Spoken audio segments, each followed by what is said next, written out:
Hello students, आज की हम बात करेंगे फिजिकल प्रॉपर्टीज ऑफ एल्कोहल्स, मतलब एल्कोहल्स के भौतिक गुण। ठीक है, तो सबसे पहला भौतिक गुण होता है ऑल एल्कोहल्स आर लिक्विड्स। लगभग सारे एल्कोहल्स क्या होते हैं? लिक्विड्स होते हैं। ठीक है, एंड उनकी जो विस्कोसिटी होती है, विस्कोसिटी मतलब गाढ़ापन, विस्कोसिटी क्या होती है? उनका मॉलिक्यूलर मास बढ़ने के साथ, जैसे उनका मॉलिक्यूलर मास इंक्रीज होता है तो उनकी विस्कोसिटी भी क्या होती है? इंक्रीज होती है। मतलब कि नॉर्मली ज्यादातर अल्कोहल क्या होते हैं? लिक्विड होते हैं। ठीक है, हैवी लिक्विड कब होंगे? जब उनका मॉलिक्यूलर मास जैसे जैसे बढ़ता जाएगा वैसे वैसे उनकी विस्कोसिटी मतलब उनकी गाढ़ापन क्या होता जाएगा? बढ़ता जाएगा। जैसे मान लीजिए हमारे पास ये एथिल अल्कोहल है C2H5OH और एक हमारे पास है ग्लिसरॉल CH2OH और CH2OH। अब इन तीन दोनों में से कौन ज्यादा विस्कस होगा? इसका मॉलिक्यूलर मास ज्यादा होगा। इसमें 2 कार्बन है, इसमें 3 कार्बन है। ठीक है, इसमें ऑक्सीजन एक ही है, इसमें ऑक्सीजन 3 है।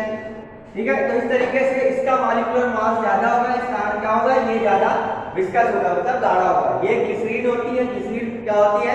गाढ़ी होती है, कंप्रेसर ऑफ एथिल अल्कोहल।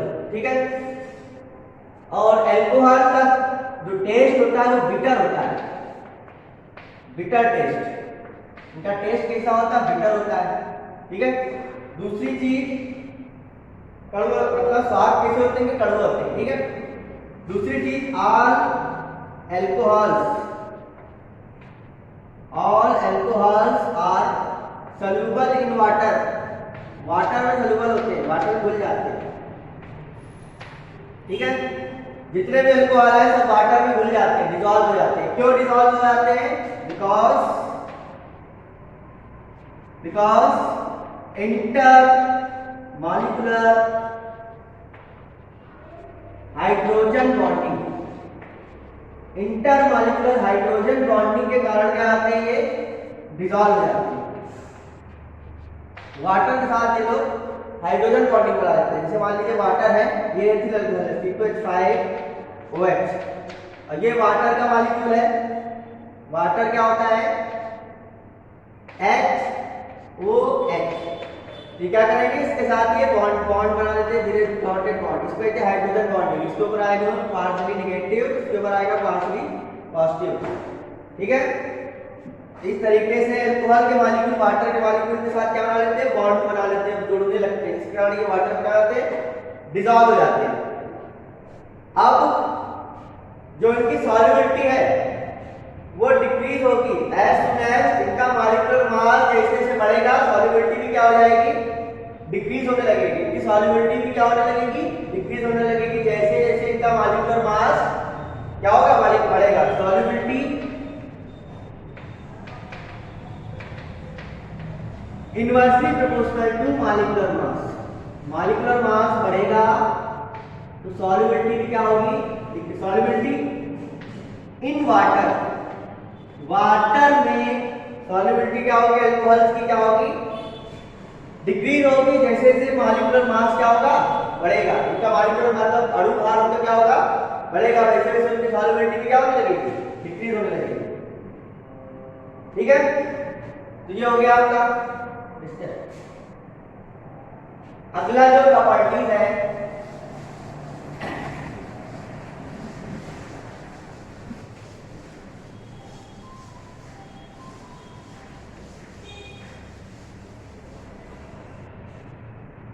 तीसरी जो इनकी प्रॉपर्टी होती है melting point and boiling point.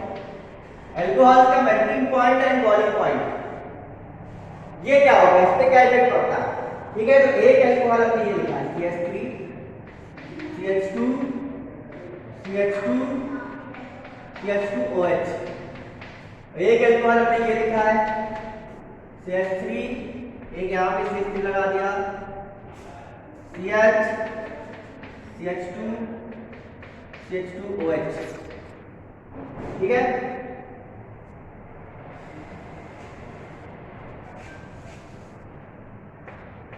और एक इस तरीके से।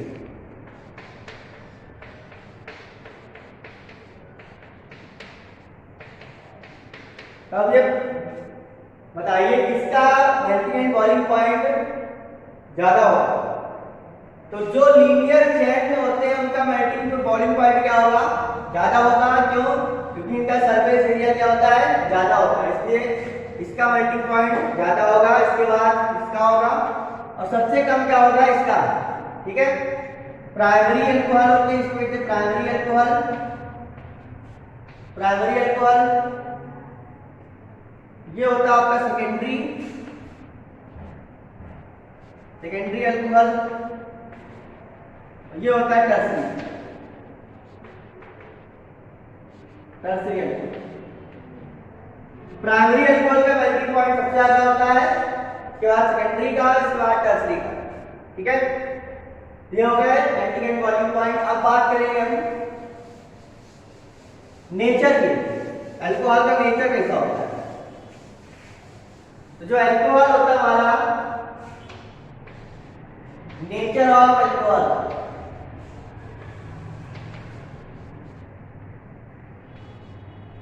अल्कोहल का जो नेचर होता है एम्फोटेरिक, या हम कह सकते हैं न्यूट्रल भी हो सकते हैं। ठीक है। अगर हम लोग अल्कोहल को अगर हम लोग लिटमस पेपर में देखेंगे तो उसमें कोई चेंज नहीं होता है, लिटमस पेपर का कलर चेंज नहीं होता है, जिसके कारण आपको पता चलता है अल्कोहल का नेचर कैसा है, एम्फोटेरिक है या न्यूट्रल होता है। क्यों? क्योंकि लिटमस पेपर का जो कलर है कोई चेंज नहीं होता, ना तो उसका रेड होगा ना ही ब्लू होगा। ठीक है, इस कारण ये पता चलता है कि अल्कोहल का नेचर कैसा होगा, एम्फोटेरिक या न्यूट्रल होता है। ठीक है, ये हो गई आपकी फिजिकल प्रॉपर्टीज ऑफ अल्कोहल्स। अब बात करेंगे केमिकल प्रॉपर्टीज की। केमिकल प्रॉपर्टीज की बात करेंगे हम लोग, केमिकल रिएक्शंस की बात करेंगे, chemical properties of alcohols, chemical reaction की बात करेंगे। तो सबसे पहली इसकी प्रॉपर्टी होती है, टेस्ट भी होता है अल्कोहल का, ROH। इसकी रिएक्शन अगर हम लोग सोडियम से कराएं, ठीक है, ये दो ले लेंगे और इसके भी दो ले लेंगे। ये क्या सोडियम क्या करता है, पूरी तरीके हाइड्रोजन क्या कर देता है, रिप्लेस कर देता है। ठीक है, तो ये हो जाएगा RONA और हाइड्रोजन गैस निकलती है, इससे हाइड्रोजन गैस निकलती है। ठीक है, ये एक टेस्ट है अल्कोहल में। अगर हम सोडियम का एक टुकड़ा डाल दें तो इससे क्या होगा, हाइड्रोजन गैस निकलने लगेगी, बबल्स की फॉर्म में हाइड्रोजन गैस निकलने लगेगी। इसका मामला होता है, नाम होता है सोडियम एल्कोक्साइड,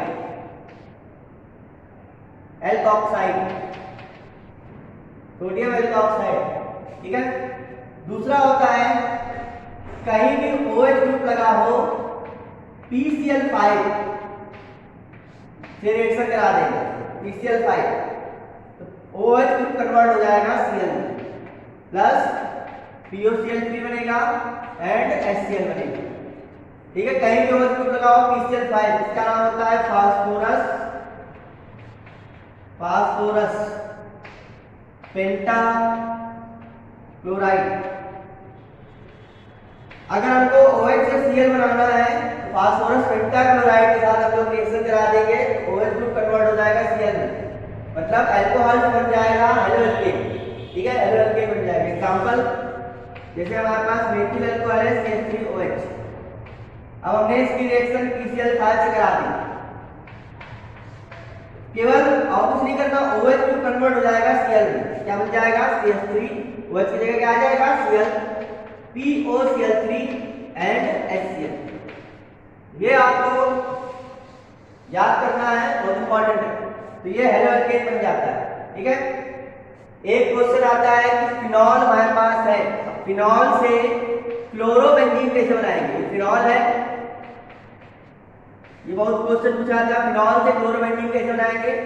PCl5 से हम लोग रिएक्शन करा देंगे तो फिनॉल से क्लोरोबेंजीन में जाए OH किस में कन्वर्ट हो जाएगा, तो फिनॉल से क्लोरोबेंजीन में जाए OH किस में कन्वर्ट हो जाएगा, Cl में, और POCl3 एंड HCl निकल जाएगा इस तरीके से। ठीक है, ये फिनॉल से आपका बन गया क्लोरोबेंजीन। ओके, ये हो गया। तीसरी जो प्रॉपर्टी है सबसे इंपॉर्टेंट है अल्कोहल की,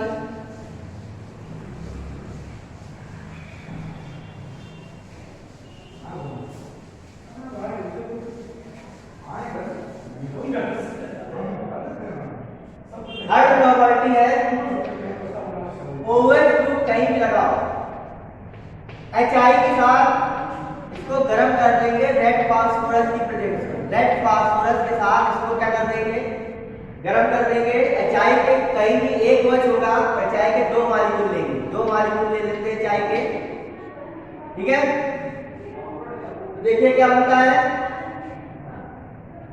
यहां से O निकल जाएगा, यहां से दोनों H निकल जाएगा, वो क्या निकल जाएगा I2, H2 और O निकल जाएगा, हमारे पास क्या बचेगा H बचेगा, प्लस H2O निकलेगा प्लस I2 निकलेगा। ठीक है, अब यहाँ पे हम लोग R लगा दें, ROH हो जाएगा, यहाँ पे क्या हो जाएगा RH, तो ये बनता है एल्केन। ओके, तो ये एक इस तरीके से रिएक्शन होती है। ROH अल्कोहल है हमारे पास, HI के दो मॉलिक्यूल लेंगे, रेड फास्फोरस के साथ इसको गर्म कर देंगे, फिर RH में कन्वर्ट हो जाएगा, एल्केन बन जाएगा और साथ में H2O निकलेगा प्लस I2 गैस निकलेगी। ठीक है, ये होता है। ये मोस्ट इंपॉर्टेंट रिएक्शन है। अब क्या आएगा, मेथिल अल्कोहल से मेथिलेन बनाएंगे, मेथिल अल्कोहल से एथेन बनाएंगे, तो इस प्रकार से हम लोग बना सकते हैं। ठीक है, फिनॉल से बेंजीन बनाइए तो भी बना सकते हैं। ठीक है, इस तरीके से। तो ये हो गए।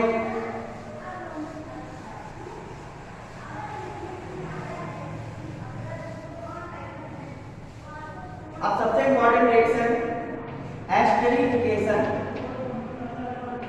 एस्टरिफिकेशन क्या होता है,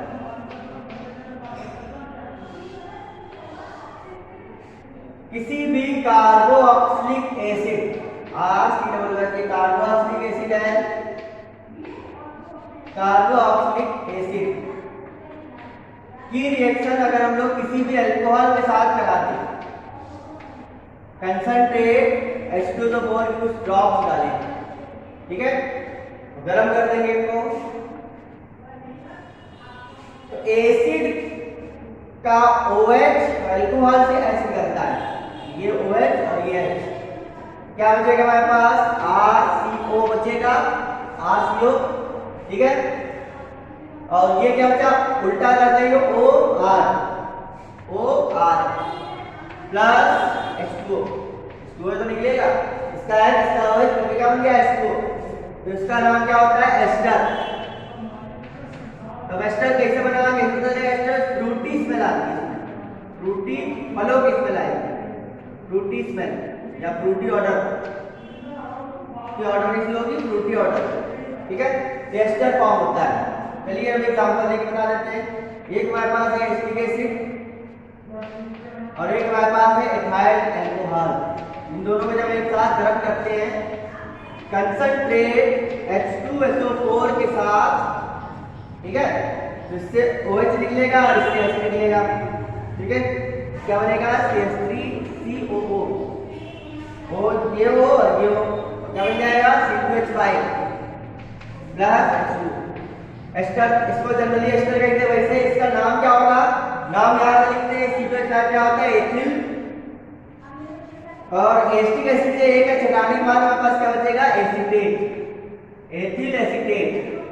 ओके, तो इस प्रकार से ये रिएक्शन एस्टरिफिकेशन कहलाती है। When any carboxylic acid is heated with alcohol presence of concentrate sulphuric acid, को ester is formed because due to which fruity order is obtained.